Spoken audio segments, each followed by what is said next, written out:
A very good morning, students. So today we will discuss about the right and left lung, how to identify the border side surfaces and how to identify the right and left sides of the lung. And my sincere request is, whenever you are asked in the examination, don't suddenly jump in telling the right or left lung based on the lobes. Okay, don't identify the sides, right and left side based on the lobes. Usually, right lung is having 3 lobes and left lung is having 2 lobes. But it is always better to identify the side of the lung by seeing their borders and surfaces and the other parts. So let me show you. This is the apex of the lung. The apex is directed upwards. So you can see, and this is the base. Okay. This base is concave one, and you can make out here. Okay. So the base is directed downwards. So this is apex and this is base. So you can see the borders also here. This is anterior border. Okay, this is sharp. So thin anterior border, and you can see there is inferior border. Okay, this is the curved one, inferior border, and you can see the posterior border. It is relatively ill defined. So you have 3 borders: anterior border, inferior border, and the posterior border. Okay. So based on this, you have to identify the lung. So apex is directed upwards, base is directed downwards, anterior border is facing anteriorly, this is inferior border, and this is posterior border. So when you hold the lung in anatomical position with this, with sternocostal surface, this entire convex surface is called as sternocostal surface, which is directed laterally. So this part is sternocostal surface, which is directed laterally. And you have a relatively flat surface, this is called medial surface, so which is directed towards medially. So whenever you identify the lung, you have to see which is the upper part, which is the lower part, which is medial and which is lateral, and which is anterior and which is posterior. By seeing all those things, we can tell this is a right lung. Similarly, I will show you the left lung now. You can see in this specimen, here the apex is directed upwards, base is directed downwards, concave part of the base which is directed downwards, and this is sternocostal surface, this is medial surface, this is anterior border, and this is inferior border, and this is ill defined posterior border. So based on all these features and sternocostal surface and medial surface, this is the left lung. The question is how to hold in an anatomical position. See all the parts: apex, base, anterior border, posterior border, and hold it in your left hand. If it is a left lung, you hold it in a left hand like this, and if it is a right lung, you have to hold it like this, in your right hand. This is how you have to identify the side of the lung. This is another specimen of the right lung. In this specimen, I will show you the lobes. Usually the right lung is having 3 lobes, and it is divided by 2 fissures. You can carefully observe an oblique fissure over here. So it extends from the medial surface above the hilum. You can see it starts from just above the hilum. It cuts the posterior border, it cuts the sternocostal surface, and then it cuts the inferior border. So this big oblique fissure, you can appreciate it. So this is the one fissure. Another fissure you can appreciate here, which is starting from the anterior border, and it is cutting the sternocostal surface, then it is reaching up to the oblique fissure. You have 2 fissures here. One is horizontal fissure and another one is oblique fissure. So with the help of these 2 fissures, the right lung is divided into 3 lobes. This part is called as upper lobe, this part below the horizontal fissure, this is called as middle lobe, and this part is called as posterior lobe. When you see anteriorly, because of the obliquity of the fissure, the upper lobe appears bigger when you are seeing from the front. But however, the posterior lobe is hidden behind. The posterior lobe is quite bigger, as you can see from the posterior aspect. So this point you have to keep it in mind. Now you can see the lobes of the left lung. Here there is only one fissure. Usually you can appreciate only one fissure, that is oblique fissure in the left lung. So again it starts just above the hilum, it cuts the entire lung tissue and reaches the inferior border. So only one fissure is there. That's why it is having only two lobes, that is the upper lobe and the lower lobe. Apart from that, in the anterior border, I will show you the cardiac notch and the lingula. In anatomical position, this is apex and this is base. Okay, this is the anterior border. You can appreciate this is anterior border. Just go slowly to the anterior border, search it. This entire part is anterior border. Here abruptly it cuts and it is going laterally. Okay, so this part is called as cardiac notch. When you trace it, the lower part of the anterior border, you can see this part, projected part. This is called as lingula. So cardiac notch and lingula is present in the left lung. Now you can see the right and left lung. I am holding it in my right hand and left hand. So now I will discuss about the relations, important relations about the each parts of the lung, that is apex, base, medial surface and all those things. One more thing you have to remember, the medial surface, this entire medial surface is further subdivided into the anterior part. This is called as mediastinal surface because it is related to the mediastinum. What is mediastinum? It is the space between the two lungs.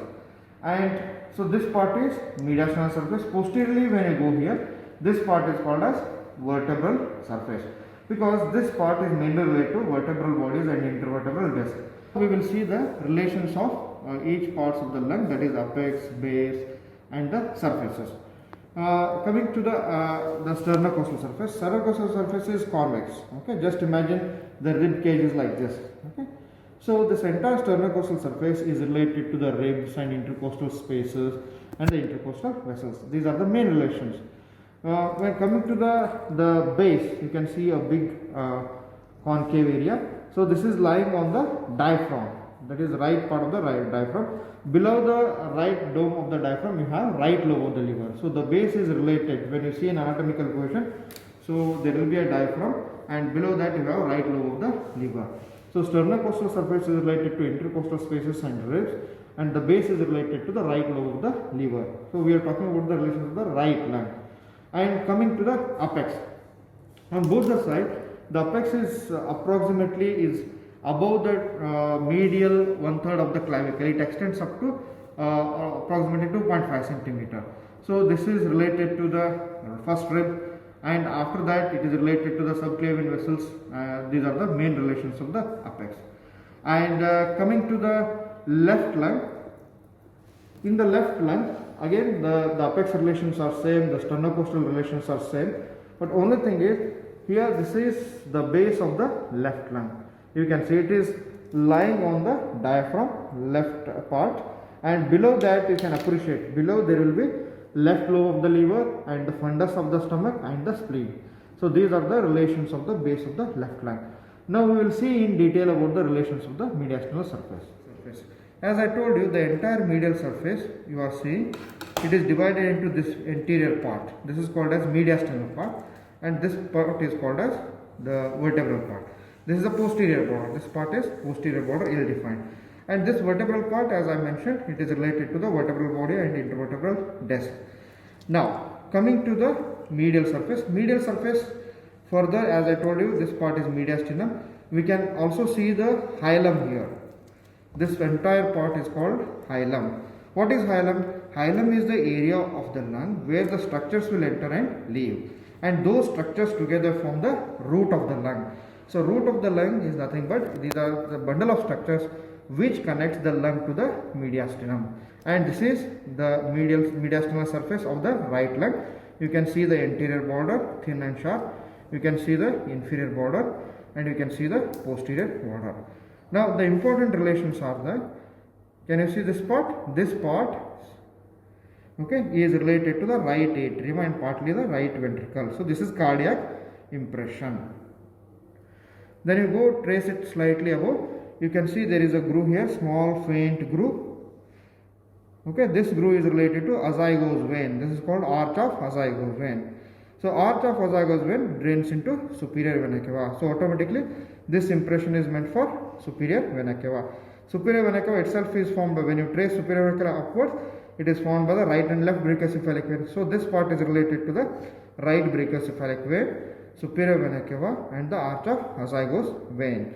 Apart from that, you can see this part. This part is related to the trachea, and little posteriorly it is related to the esophagus. Trachea will come anteriorly followed by esophagus.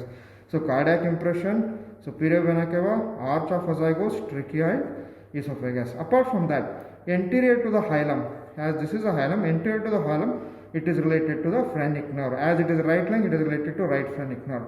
Posterior to the hilum, it is related to the vagus nerve, that is right vagus nerve. So one more important structure which is related in the lower part of the hilum, this part is related to the inferior vena cava.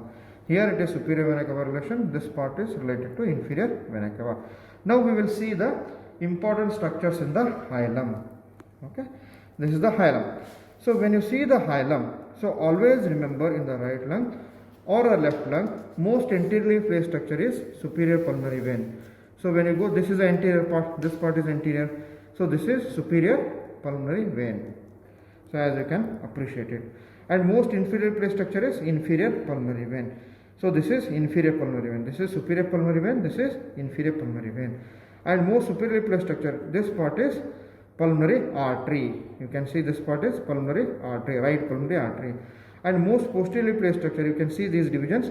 These are nothing but the bronchi. The right principal bronchus is again further immediately getting divided. So that's why as it is getting divided, one bronchus is going little above the artery, pulmonary artery. This is called as epiarterial bronchus. And you can see one more bronchus which is going below the pulmonary artery. This is called as hyparterial bronchus. So the structure in the hilum are in the right lung, epiarterial bronchus, pulmonary artery, hyparterial bronchus, pulmonary artery, superior pulmonary vein and inferior pulmonary vein.